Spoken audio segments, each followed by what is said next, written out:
السلام علیکم ورحمۃ اللہ وبرکاتہ۔ محترم سامعین، آج ہم استخارہ کے بارے میں پڑھیں گے کہ استخارہ کا معنی کیا ہے، استخارہ کا طریقہ کیا ہے، اس میں کون سی صورتیں پڑھی جاتی ہیں اور اس کی دعا کیا ہے۔ تو سب سے پہلے استخارہ کا معنی ہے کہ کسی جائز کام میں، شرط یہ ہے کہ کام جائز ہو، جائز کام میں اللہ تعالیٰ سے مشورہ کرنا، یعنی کوئی جائز کام ہے اس میں دل مطمئن نہیں ہو رہا کہ یہ کام کروں یا نہ کروں، تو اللہ تعالیٰ سے انسان مشورہ کر لیتا ہے استخارہ کے ذریعے، اس کو کہتے ہیں استخارہ۔ اور استخارہ کے اندر عام جو جیسے 2 نفل ہوتے ہیں، اس میں عام 2 نفل پڑھتے ہیں، کسی بھی وقت پڑھے جا سکتے ہیں، 3 اوقات کے علاوہ، جو مکروہ اوقات ہیں ان کے علاوہ کسی بھی وقت پڑھے جا سکتے ہیں۔ بہتر ہے کہ رات کو سونے سے پہلے پڑھ لے، جیسے عام 2 رکعت نفل پڑھتے ہیں، اس میں بھی صرف استخارہ کا نام لے، اور پہلی رکعت میں کوئی بھی صورت پڑھ سکتے ہیں، دوسری میں بھی، اگر پہلی رکعت میں سورۃ الکافرون اور دوسری میں قل ھو اللہ احد سورہ اخلاص پڑھ لے تو یہ بہتر ہے۔ تو پھر یہ 2 رکعت نفل پڑھنے کے بعد استخارہ کی دعا ہے، وہ دعا سامنے اسکرین پر آ رہی ہے، اس دعا کو پڑھیں، اور اس دعا میں اللہم ان کنت تعلم ان ھذا الامر پر جب آئیں تو دل میں وہ جو آپ کا کام ہے اس میں بھی دل میں لائیں۔ یہ دعا پڑھنے کے بعد آپ کا استخارہ مکمل ہو جائے گا۔ اور پھر ویسے عام آپ کی جو زبان ہے، مادری زبان اردو ہے،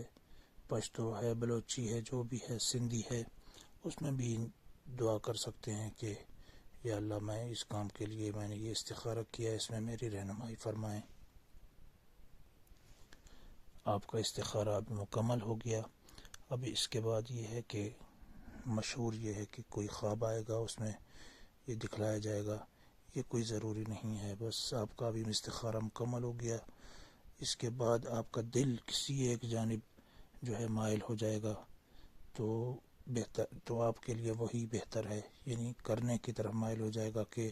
مثلا کوئی کاروبار ہے کہ کرنے کی طرف آپ کا دل راغب ہو جائے گا تو وہ آپ کے لیے وہی بہتر ہے۔ یا کسی ایک جانب آسانیاں پیدا ہو جائیں گی، کسی کام کے کرنے کے بارے میں آسانیاں پیدا ہو جائیں گی تو وہ آپ کے لیے بہتر ہے، یا کسی جانب مشکلات پیدا ہو جائیں گی تو وہ کام نہ کرنا آپ کے لیے بہتر ہے۔ اور ایک بات یہ بھی سمجھیں کہ استخارہ جائز کام کے لیے ہوتا ہے، حرام کام کے لیے نہیں ہوتا، نہ ہی فرض کام کے لیے ہوتا ہے۔ مثلا کوئی یہ استخارہ کرے کہ میں فرض نماز پڑھوں یا نہ پڑھوں، ابھی اس میں تو استخارہ نہیں ہوتا، مطلب فرض کام نہ ہو انسان پر اور اسی طرح انسان پر حرام نہ ہو، جائز کام کے لیے ہوتا ہے۔ مثلا انسان پر کوئی شراب پینا حرام ہے، کوئی استخارہ کرے کہ میں شراب پیوں یا نہ پیوں، تو ایسے کاموں میں استخارہ نہیں ہوتا، یعنی وہ کام جائز ہو، کرنا بھی ٹھیک ہو، نہ کرنا بھی ٹھیک ہو، تو انسان کے لیے کیا بہتر ہے، اس میں انسان استخارہ کرتا ہے۔ اور استخارہ جو ہے یہ ایک دن نہیں، چند دن، 3-4 دن، 5-6-7 دن بھی روزانہ کیا جا سکتا ہے۔ اس میں بہتر یہی ہوتا ہے کہ انسان خود کیا کرے، استخارہ کرے۔ تو مختصر یہی ہے کہ انسان عام 2 رکعت نفل پڑھے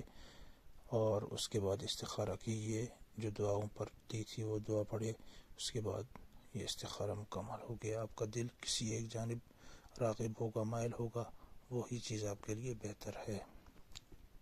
جزاکم اللہ خیر۔